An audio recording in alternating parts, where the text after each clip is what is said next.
감사합니다. 최고의 경영자는 기업을 잘 운영하고 이익을 남기는 사람이 아니라고 생각합니다. 저는 최고의 경영자는 자기 인생을 가장 잘 경영하는 사람이라고 생각합니다. 하나님이 이 땅에 여러분과 저를 보내셨을 때 우리 인생의 CEO가 우리들 자신입니다. 우리의 인생을 얼마나 잘 경영하느냐? 하나님 보내신 사명을 잘 감당한다고 생각을 합니다.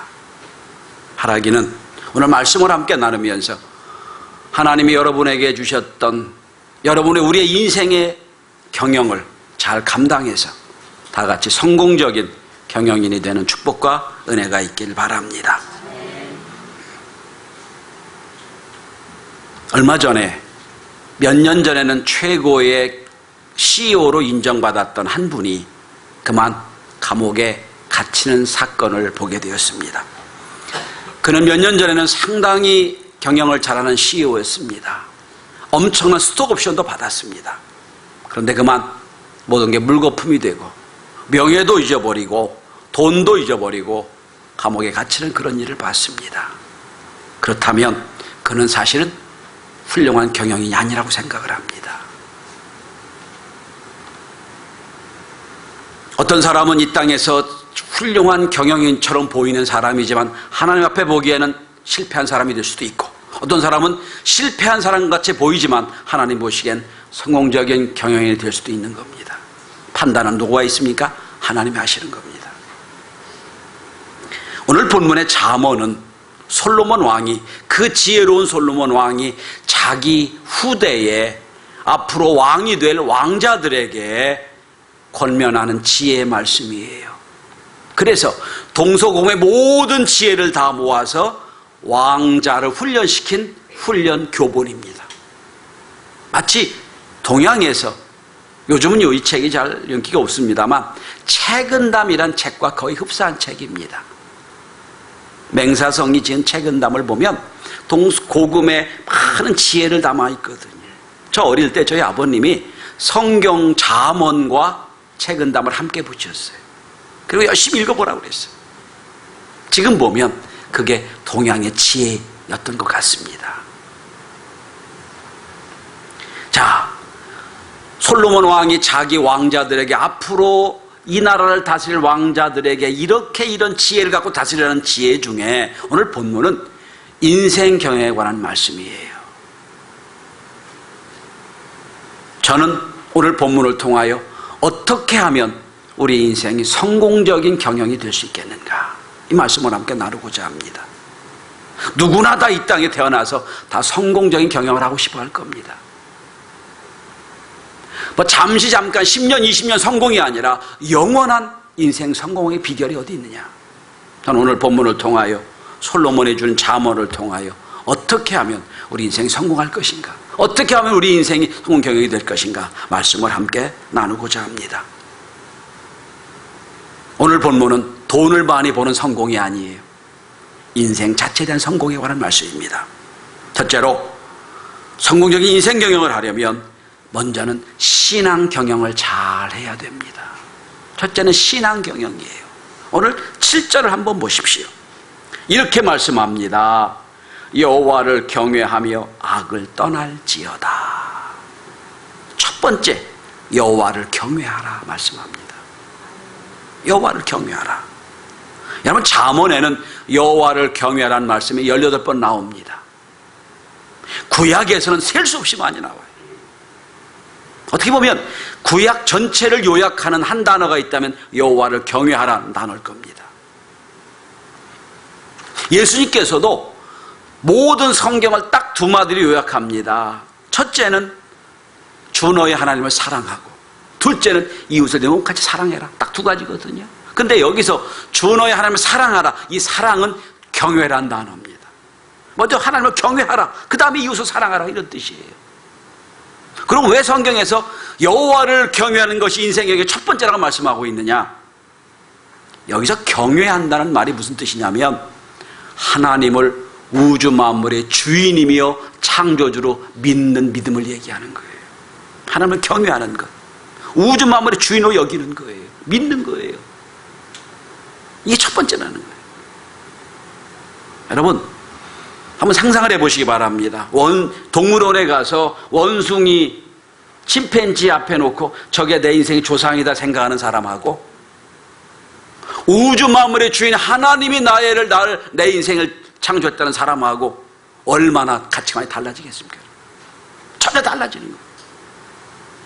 성경은 창세기 1장부터 하나님이 이 우주 만물을 창조하셨다. 나도 그분이 창조하신 사람이다. 이걸 가리키고 있습니다.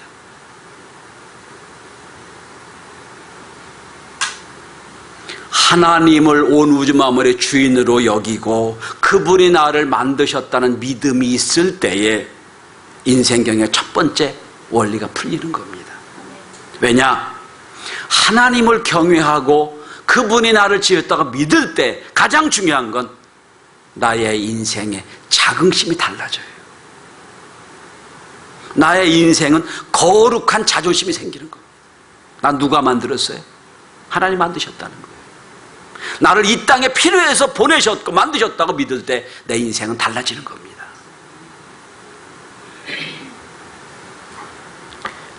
랜드 세크리탄이라고 하는 분이 쓴 영감을 불어넣은 리더십이라는 책에서 이런 말이 있습니다. 예수님, 간디, 마틴 루터킹 주니어 목사, 테레사 수녀, 넬슨 만델라 같은 대통령, 이분들이 어떻게 그렇게 열정적으로 비전에 헌신할 수 있었는가? 이런 지적을 합니다. 그들은 영감을 날마다 끊임없이 제공받았기 때문이다. 동기가 훌륭하다는 게 아니에요. 동기는 다 훌륭해요. 동기가 다 훌륭하지만 사람들이 다 그 동기를 이루지 못합니다. 근데 이 사람들을 보니까 동기가 훌륭할 뿐 아니라 그 속에 계속해서 영감이 계속해서 그를 이끌어 세웠다는 거예요. 그런 말을 합니다.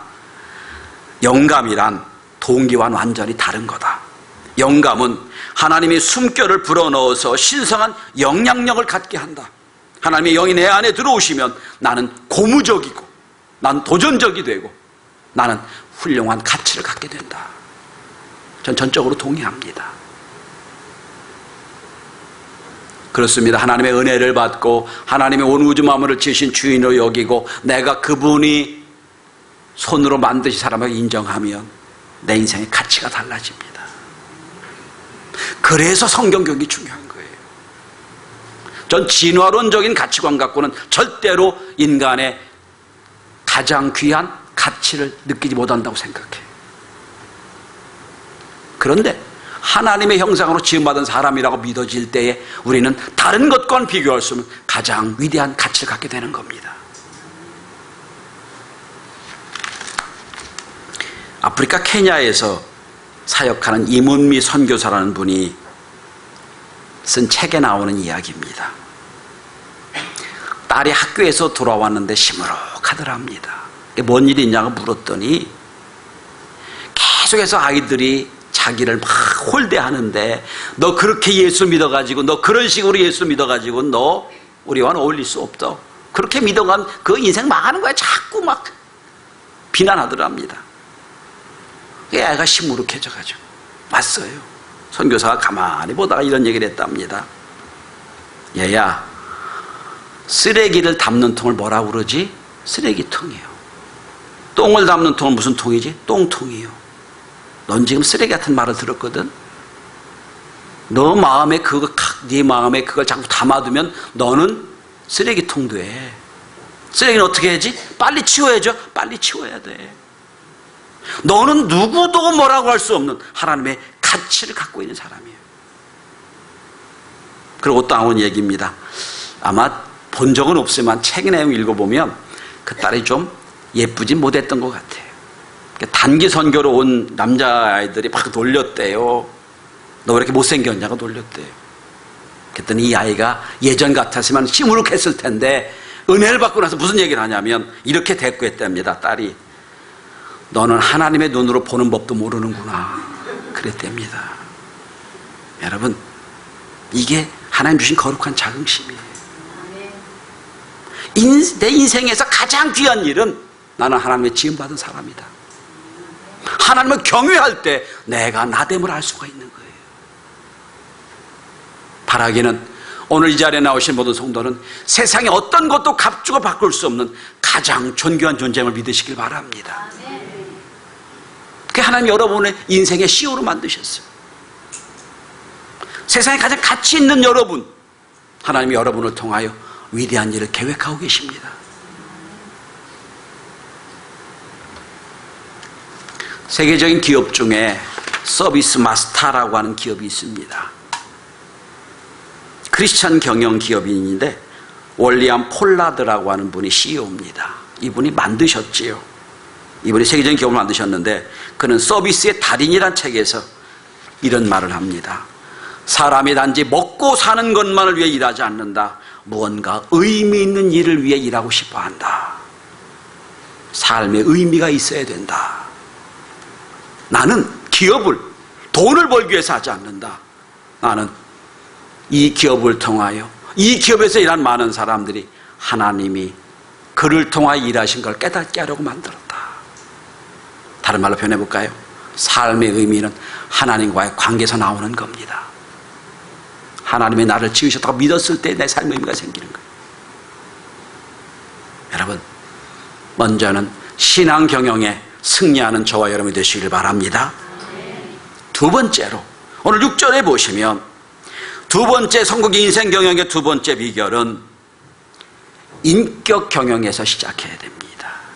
인격 경영입니다. 오늘 본문의 6절에 보면 범사에 하나님을 인정하라 하고 있습니다. 너는 범사에 그를 인정하라. 그리하면 내 길을 지도하시리라. 범사는 모든 일입니다. 모든 일에 주님을 인정하는 거예요.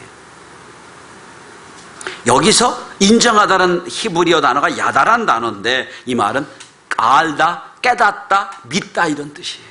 난 하나님 믿는다는 거예요. 내 모든 환경이 주님의 손에 있다가 믿는다는 거예요. 주님의 손아귀에 있다가 믿는다는 거예요. 주님의 섭리 속에 있다가 믿는 거예요. 하나님의 경륜을 인정하는 거예요. 그런데 오늘 본문의 6절에 보시면 하나님을 범사에 인정하면 뭐 한다고 그랬어요? 하나님이 그리하면 내 길을 지도하시리라. 이 지도란 번역이 좀 잘못됐어요. 원어에 충실한 번역을 하면 하나님이 내 길을 새롭게 내시리라 이런 뜻이에요. 내 길을 만드시리라 이런 뜻이에요. 네 모든 인생, 내 모든 범사에 하나님이 인도하시고 하나님의 것이라고 인정할 때, 인격적으로 주는 믿을 때에 하나님 내 인생을, 내 길을 새롭게 내신다는 거예요. 오늘 본문의 묵상을 잘 해보시면 얼마나 하나님 우리에게 은혜 주신지 몰라요.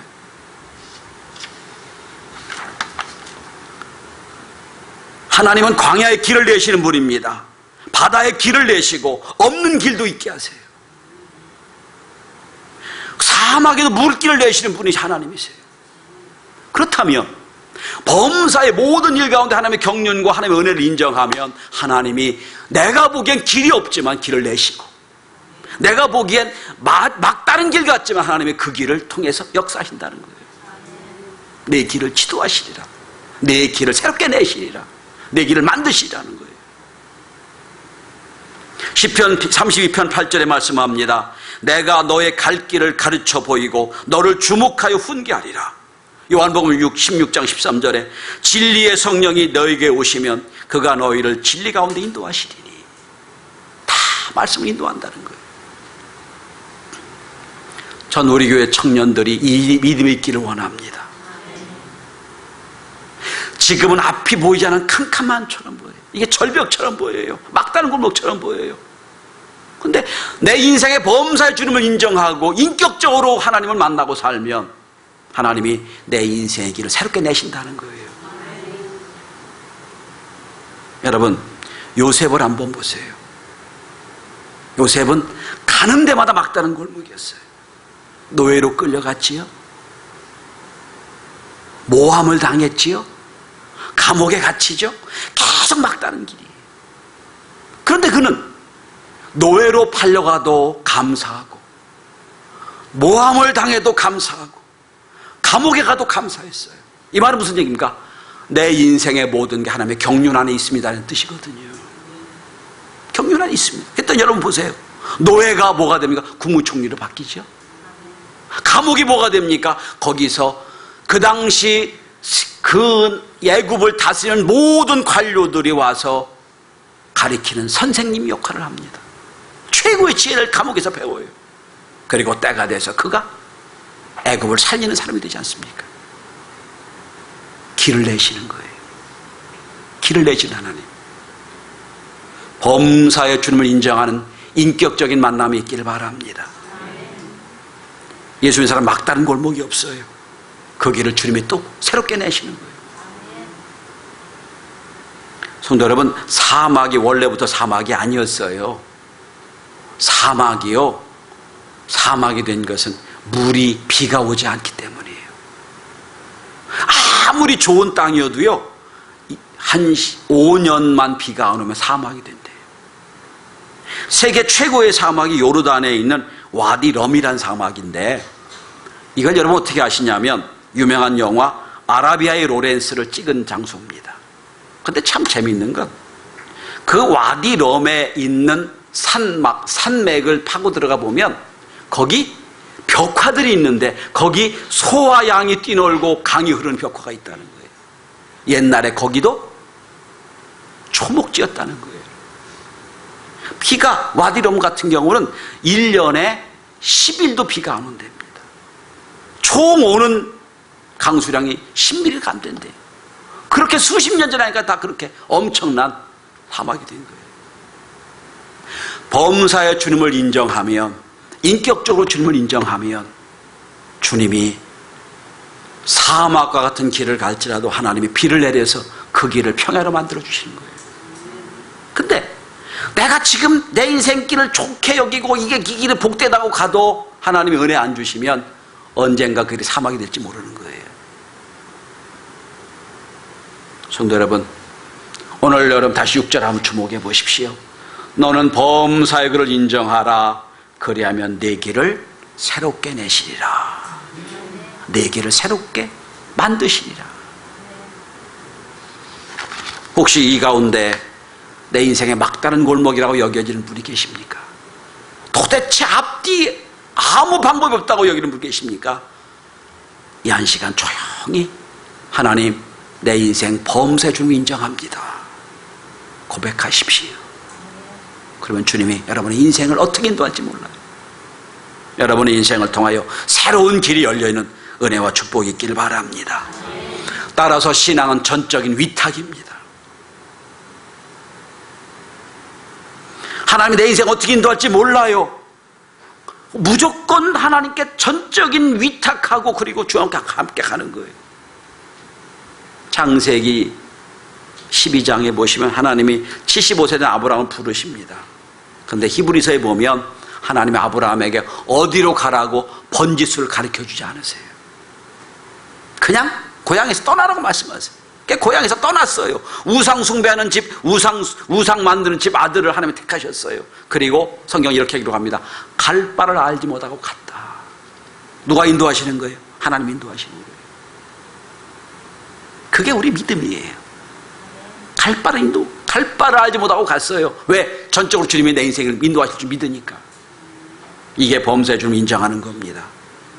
전 그래서 이걸 인격적인 만남, 인격적인 신앙이라고 표현하고 있습니다. 입술로만 고백하는 게 아니라 전인격으로 주님을 만나는 거예요. 인정하는 거예요.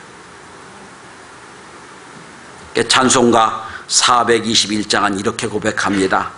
나는 갈 길 모르니 주여 인도하소서. 어디 가야 죽을지 나를 인도하소서. 나 아무것도 모르니 나를 가르치소서.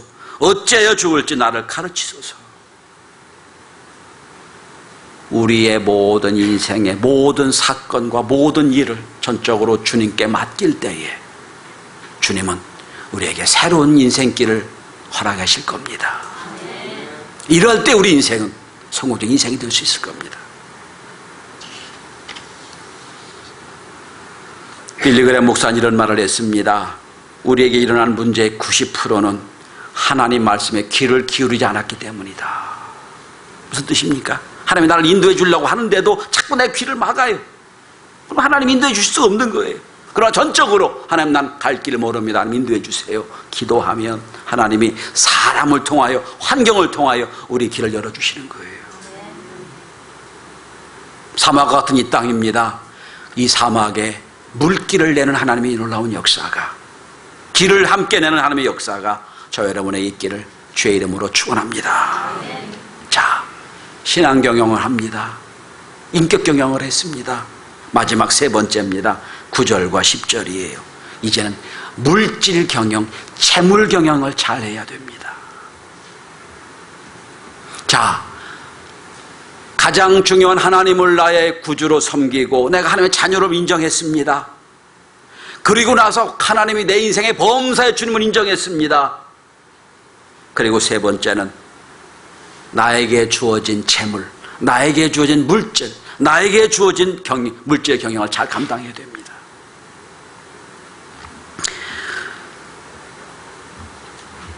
하나님이 내 인생의 주인으로 여기고 믿을 때에 하나님이 나에게 주신 재물도 물질도 주님 것이라고 믿을 때 가능한 겁니다. 여러분, 여러분의 모든 소득, 여러분의 모든 재물 하나님 거라고 믿으십니까? 아멘이 시원찮은 것 같아요. 내 능력으로, 내 힘으로 벌었지. 그럴 수 있어요. 그렇게 보여요. 그러나 범사의 주님을 인정하는 사람은 나에게 주신 소득도 하나님 겁니다. 인정할 수 있어야 돼요. 오늘 다시 한번 9절 한번 보십시오. 내 재물과 내 소산물의 처음 익은 열매로 여호와를 공경하라. 재물은 이해가 됐어요. 그래, 하나님 주신 거니까. 근데 소산물의 처음 익은 열매로 무슨 얘기입니까? 농사를 지으면 첫 번 열매를 주님을 공경하라는 얘기거든. 근데 여러분, 농사를 지어 보셨으면 알겠습니다만 무슨 곡식이 열매든지 첫 것은 별로 안 좋아요. 고추도요, 제일 좋은 건 두물, 세물째 좋아요. 뭐든지 첫 번째 안 좋아요. 고추 농사를 보니까 첫 번째 고추 다 따버리더라고요. 다 그래요. 첫 번째 다 안 좋아요. 제가 첫 번째거든요. 그래서 별로 안 좋아요. 세 번째쯤 돼야 좋을 텐데. 그렇잖아요. 근데 하나님은요, 네 것 중에 제일 좋은 걸 나에게 바치라 말씀하지 않으셨어요. 하나님 다 하나님 거니까. 네가 보기에 별보지 없이 보여도 네 마음의 첫 마음을 나에게 드리라는 거예요. 마음을 드리라는 거예요, 여러분. 주님의 욕심이 있어서 네 중에 제일 좋은 걸 나에게 바치라고 하는 게 아니라 네 마음 가는 제 첫 번째 걸 드리라는 거예요.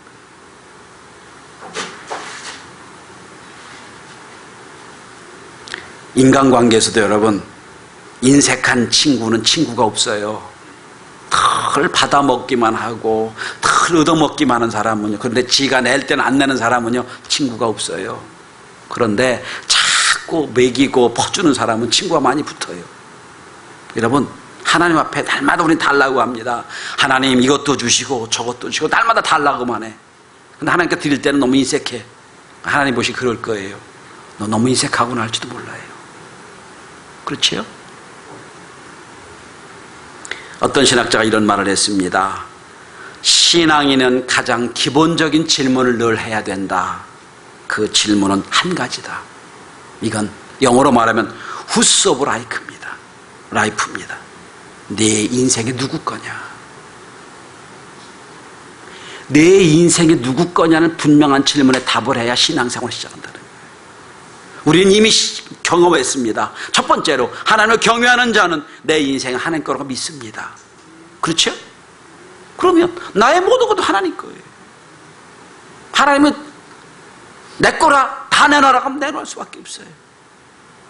그런데 하나님 그렇게 말씀 안 하셨어요. 너의 첫 예물을 나에게 드려라. 마음을 드리라는 거예요.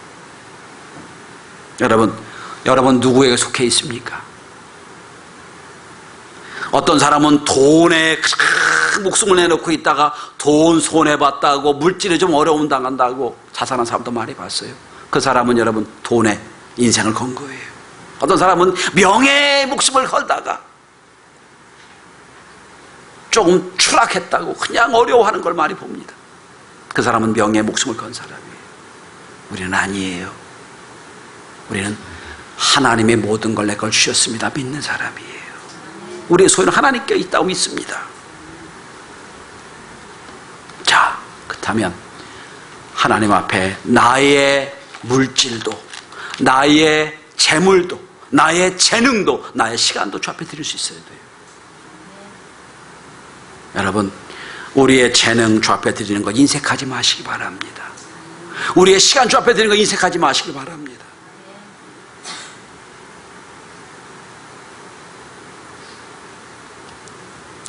성 아우구티누스라고 하는 유명한 성자가 있죠. 소위 어거스틴이라고 부르는 분입니다.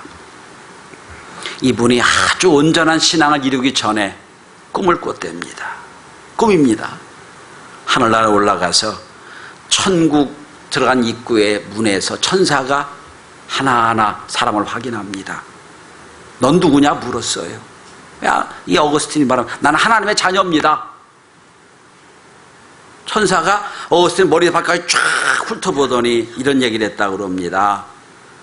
너는 하나님의 자녀가 아니야. 깜짝 놀랐죠.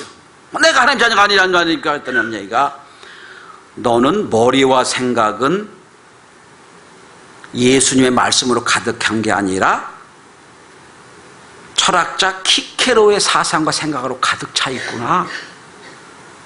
너는 머리는 키케로의 생각으로 가득 차 있고 내 마음은 물질로 가득 차 있는데 네가 어떻게 하나님의 자녀냐? 인정할 수가 없다고 들어갑니다. 그 말을 듣고 잠에서 깼답니다. 여러분, 혹시 우리가 하나님의 자녀라고 예배드리고 있는데 내 머리는 온통 물질로 가득 차 있지 않습니까? 내 마음은 이기심으로 가득 차 있지 않습니까? 겉모습은 크리스찬으로 보일지 모르지만 하나님 우리의 속까지 보시는 분이에요.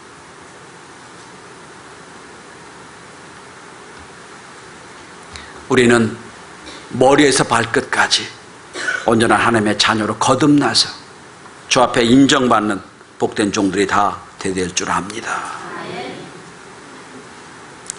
우리 교회는 기업을 위한 기도가 늘 주보에 들어가 있지요. 그죠? 들어가 있습니다. 이번 주 기도는 우리 북부 어린이집을 위한 기도한다고 들어가 있어요. 제가 넣는 이유가 있어요, 여러분.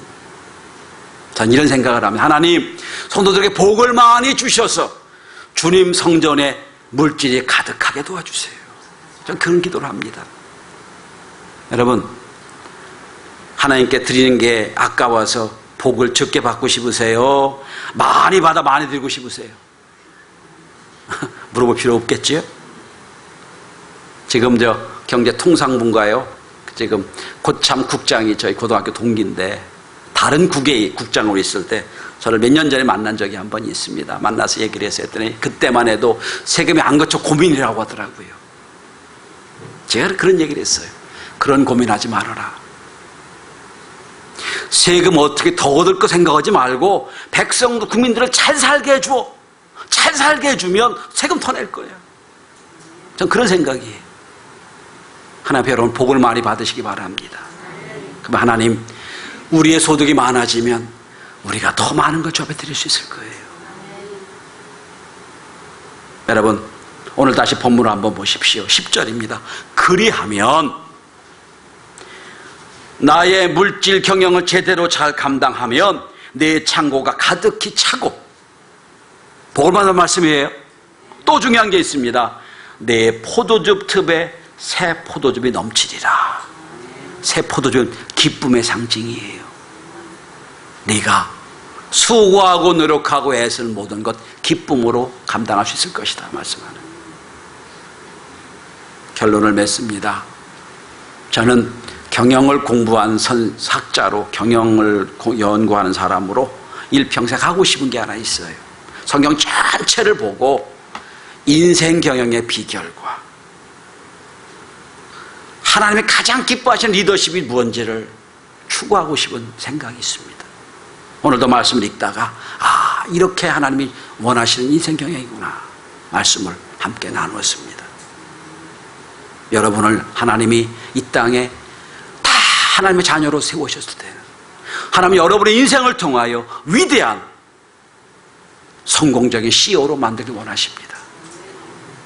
인생 경영에 성공하는 저와 여러분 우리 교회 성도들이 되시기를 주의 이름으로 축원합니다. 기도합니다.